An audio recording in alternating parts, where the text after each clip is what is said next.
So I am from Palabora. It's not the biggest town. There's one school, one high school. Directly after school, I started guiding. I worked for about 3 years as a guide. My second big love is music. I'm a bit of a musician. I play drums as well. Still currently play drums. Started playing for a band, which is something you wouldn't associate with me or somebody in this industry, I guess.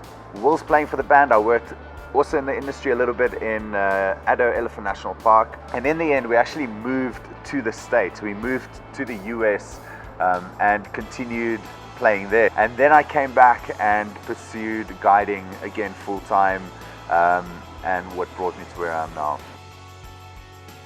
Getting into this industry requires in my opinion, a bit of research from your side, because you don't just want to go and flat-footed and just go with anything or the best thing that comes by. As a guide, you're going to have a very big responsibility in your hands, and that is the safety and experience of your guests. Not only to keep them safe, but when you work for a lodge or for a company, it's up to you and your responsibility to ensure that those guests are happy and that they're having the time of their lives and that they want to come back. And it's very important then to have a foundation in guiding or a good time in your life where you are able to learn and educate yourself.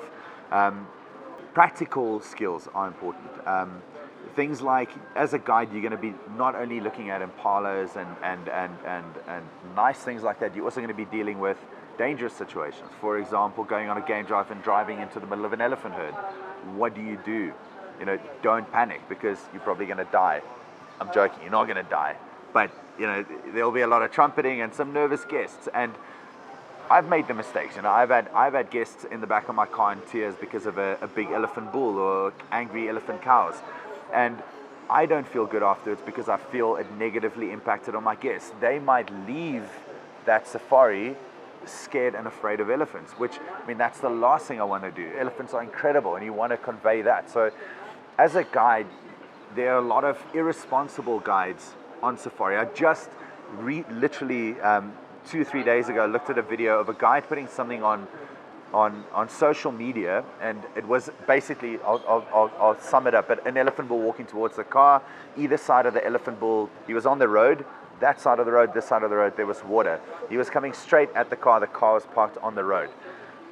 The guide said this elephant approached them, it was so great, he showed trust, he came right up to them, and it showed a mutual respect, and then the elephant left. I see it completely different, because it's absolute nonsense.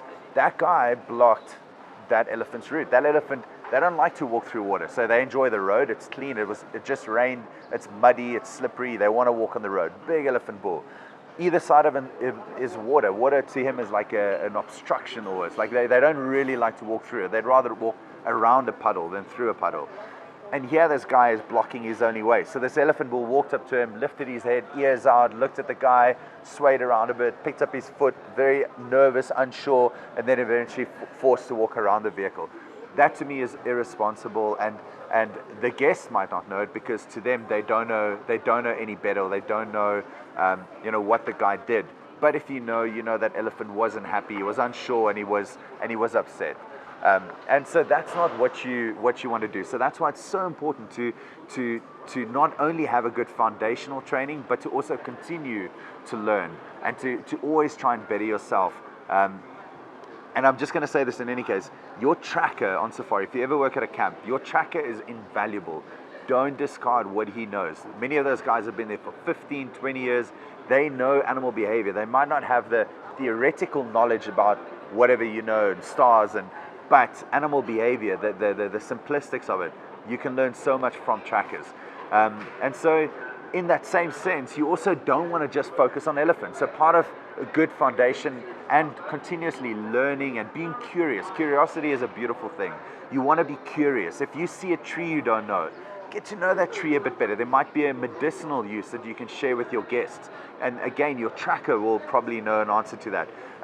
Early summer when the termites come out, get to know what a termite mound is, how it functions. It's every guest will love it. It might look like a heap of dirt, but once you start explaining, all of a sudden it's a whole new world that opens up to them about just simply termites, and how the birds and scorpions and everything feeds on termites. And So it's not always about the big stuff and the lions and the elephants, but it's also about smaller things and getting to know the world and the ecosystem around you. So training is good, but in the same breath, also be curious, learn, always explore. When you stop learning, I think you stagnate and you become worse off for it.